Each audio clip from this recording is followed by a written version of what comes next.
जी क्या कहेंगे यहाँ पे कुंभ मेला जो लगा है, लोग दूर-दूर से यहाँ पे दर्शन करने के लिए आ रहे हैं। एक सनातन धर्म का संपूर्ण जो एटमॉस्फियर है वो बना हुआ है। बड़ा अद्भुत है, बड़ा दिव्य है, बड़ा अलौकिक है। बड़े-बड़े महापुरुष के दर्शन हो रहे हैं।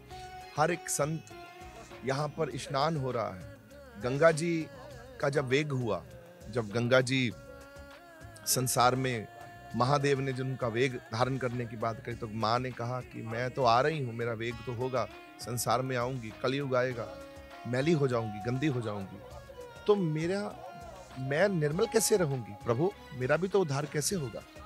तो महादेव ने कहा कि गंगा, जो भजनानंदी होंगे, जो महाभागवती होंगे, जो साधु नाम जपते हुए डुबकी लेगा, तो मुझसे निर्मल होंगे। आज कितने महाभागवती आप जैसे महापुरुष, आप ये सोचिए कि घर में एक व्यक्ति किस सोच में है, वो कहां पर है, कैसे है, पर जब यहां आ गया, मंदिर में जब प्रवेश कर गया, ये मंदिर है, ये जमावड़ा गंगा मैया के गोद में बैठकर उनके वात्सल्य में हर व्यक्ति उनका आनंद प्राप्त कर रहा है। जमुना जी, सरस्वती मैया, तीनों का संगम का आनंद ले रहा है, वात्सल्य में हम लोग बैठे हैं। आप एक एक आदमी के चेहरे पर तेज तप और रौनक, खुशी और आनंद, परम आनंद की अनुभूति आप देखिए कैसे, आप खुद को देखिए, आप लोग थक नहीं रहे, आप लोगों में कुछ अजीब एक अलग से ऊर्जा है। ये कहां से आ रही है ऊर्जा, आप बताइए, कौन दे रहा है ये ऊर्जा, ये स्रोत कहां से हो रहा है? ये प्रभु की कृपा है। लोग आ रहे हैं, भारी संख्या में जा रहे हैं, और भारत के हर एक वर्ग का, हर एक हिस्से से, चाहे वो पंजाब है, चाहे वो हिमाचल है, हरियाणा है, यूपी है, बिहार है, अब तो कृपा इतनी होगी कि दक्षिण भारत भी हम एक हो रहे हैं। दक्षिण भारत पहले नहीं उतनी भीड़ बड़ी संख्या में आते थे, अब पूरे आ रहे हैं। तमिल में रामायण हो रही है, ये तो यही देखिए कितना ये अलौकिक कृपा है। और हर व्यक्ति इतना हर्षोल्लास में, इतने आनंद में, भूख लगी हो, आपने अगर देखा हो कि किसी को भूख लगी हो और वो चलकर उसके चेहरे पर वही रौनक है जैसे किसी ने खा पी के एकदम पेट भरा हो, तो ये क्या है? ये सब भगवान की कृपा है। और करोड़ों की, अब 11वां दिन है, आज 10 करोड़ लोगों ने स्नान कर लिया। आप ये सोचिए, ये व्यवस्था, ये मैनेजमेंट, ये कौन कर रहा है? आपको लगता है प्रशासन कंट्रोल कर सकता है इतनी भारी संख्या में? तो कोई तो ताकत शक्ति भगवान की, जो हरि ऊपर प्रभु हमारे बैठे हैं, ये सनातन धर्म की कृपा। सनातन धर्म जो है शाश्वत है, खुद ही सत्य है, परमात्मा की कृपा है। यही प्रचार दुनिया में होना चाहिए कि सनातन धर्म कितना ताकतवर, कितना शक्तिशाली है। इतना जन समूह एक साथ इकट्ठा करना तो आम बात। आप घर में 10 लोग इकट्ठे कर लीजिए तो आपका घर ऊपर नीचे हो जाता है। तो देखो, माँ ने हमारे ये देखिए संगम में, त्रिवेणी प्रयागराज ने कितनी कृपा कर रखी, कितने जन समूह को कृपा हुई। तो ये मैं कहता हूँ, इसका वर्णन हम शब्दों में नहीं कर सकते, इसका आनंद ले सकते हैं, जैसे आप ले रहे हो, मैं ले रहा हूँ। घर से निकल के आनंद लीजिए बस बैठकर। महाराज जी यहाँ पे कोई धर्म नहीं है, कोई एक धर्म से आ रहा है, कोई अलग अलग धर्म से आ रहा है, यहाँ पर सब सनातनी ठीक है। और एक बात यह है कि आप एक विराट विश्व शांति सनातन संत सम्मेलन भी रख रहे हैं, कब है और क्या उद्देश्य है वो सम्मेलन करने का? अभी दुनिया में एक चर्चा चल रही है कि हर आदमी उठ के बोल रहा है, कोई एस्ट्रोलॉजर है, कोई बड़ा जिसको कुछ दिख रहा है तो वो प्रेडिक्शन कर रहा है, बोल रहा है कि दुनिया ये हो जाएगा, ये संसार में विनाश हो जाएगा, ऐसा हो जाएगा। इसी के लिए ही, क्योंकि लोगों में भय का माहौल है, डरे हुए हैं, और जब भय का माहौल होता है तो उसको ठीक करने के लिए, उसको इस दुख से निकालने के लिए वो चाहता है स्थायी रूप से, तिनके का सहारा होता है डूबते हुए को, वो तिनका ढूंढ रहा है कि कोई तो बोले। तो हम लोगों ने इस बारे में इस महासंगम में, इस महाकुंभ में, ये इतनी बड़ी कृपा जो हुई, तो सब संतों को, महाराज जी के, रविंद्रपुरी महाराज जी के पूज्य श्री के अध्यक्षता में हम सब संतों को इकट्ठा करके उनके मुख से, 100 मुख धन है, जय मुख निक से राम, संत न होते जगत में जल मरता संसार।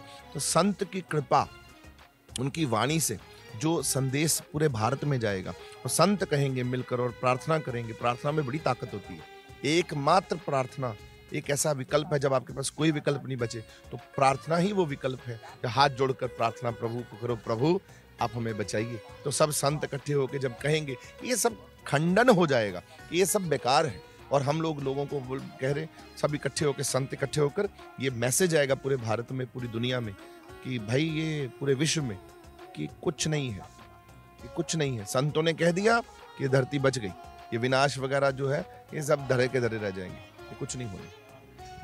लास्ट क्वेश्चन, जो एक वक्फ बोर्ड है उससे सभी भारतीय परेशान है और जो सनातनी है वो भी सब परेशान है, क्या कहेंगे वक्फ बोर्ड के बारे में? उसको तो खत्म कर देना चाहिए। बनाया कब था? उसकी जड़ें आज कमजोर हैं। वो नाम का ही वक्फ बोर्ड है, उसको तो खत्म कर देना चाहिए, खंडन कर देना चाहिए। क्यों? क्योंकि भारत में फरका परस्ती नहीं चलेगी।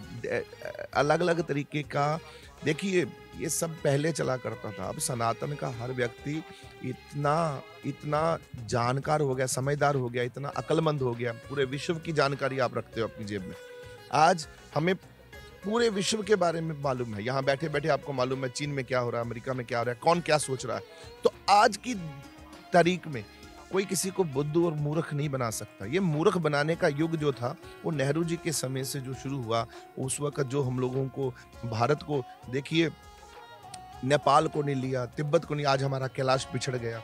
ये सब जो उस वक्त की गलत डिसीजन थे, आज तक हम लोग भोग रहे हैं, हमारी पीढ़ियां भोग रही हैं, तीसरी चौथी पीढ़ी भोग रही। तो ये कैसे चलेगा? इसको अब चेंज करने का समय आ गया, इसको खत्म करने का समय आ गया। हमारा पूरा भारत सनातन का है, सनातन की जमीन है ये।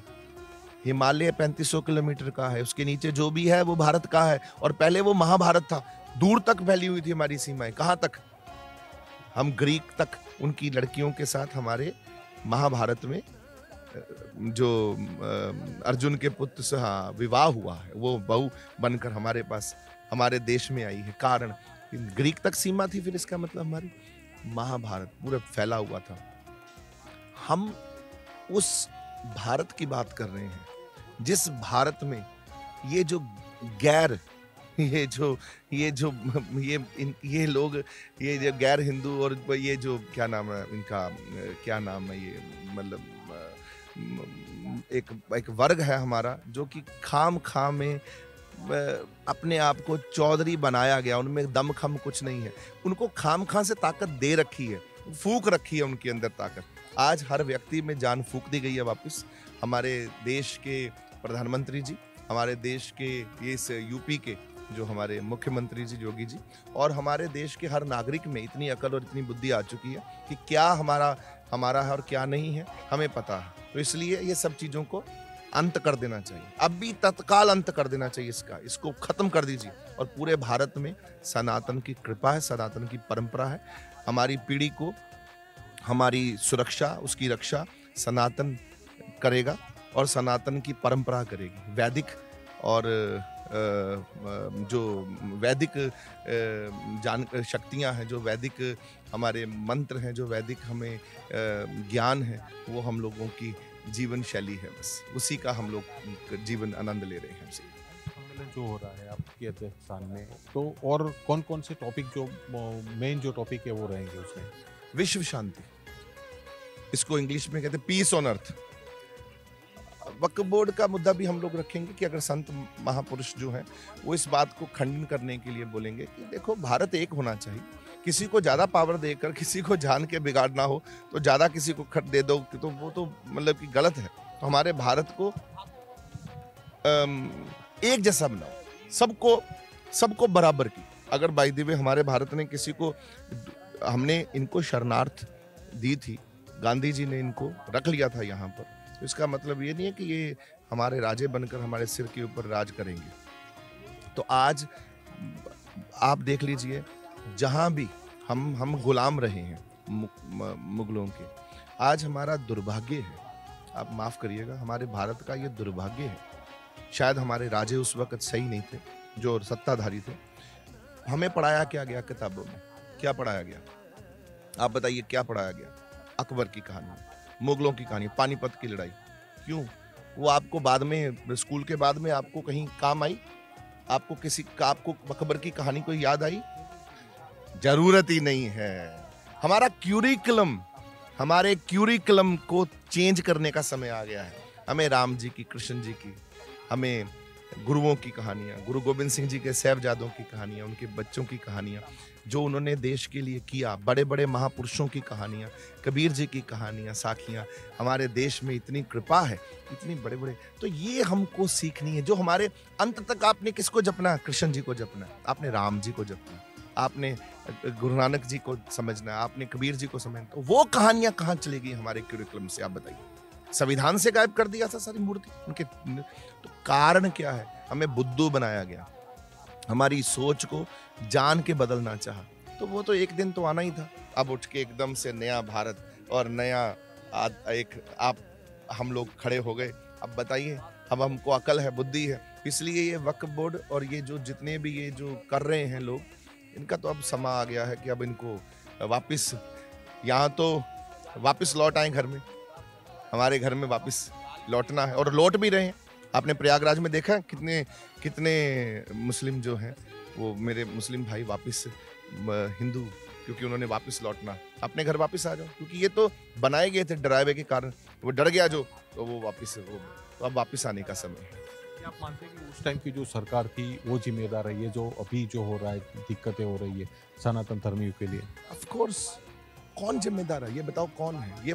ये जो लोग हैं, यही तो जिम्मेदार है, जिन्होंने भारत को लूटा, जिन्होंने भारत को बांट दिया जातिवाद में, भाषावाद में, धर्मवाद में। ये अभी भी बांटने की कोशिश कर रहे हैं, पर अभी भारत बटेगा नहीं। अब भारत को अकल आ गई है, हर एक व्यक्ति को अकल आ गई है, चाहे वो कोई पंजाबी है, चाहे वो दिल्ली का है, चाहे वो यूपी का है, चाहे वो बिहार का है, सभी हम एक हैं। हमारा अखंड भारत है और हर आदमी को समझ आ गई है कि हमें बटना नहीं है, हमें एक होकर चलना है, उसी में हमारी शक्ति है। इस तरह की और वीडियो देखने के लिए हमारे YouTube चैनल को सब्सक्राइब करें और बेल आइकन को दबाना ना भूलें। यदि आप हमारा वीडियो Facebook पर देख रहे हैं तो पेज को लाइक और फॉलो जरूर करें। हमारे अन्य सोशल मीडिया पेजेस से भी जुड़ें।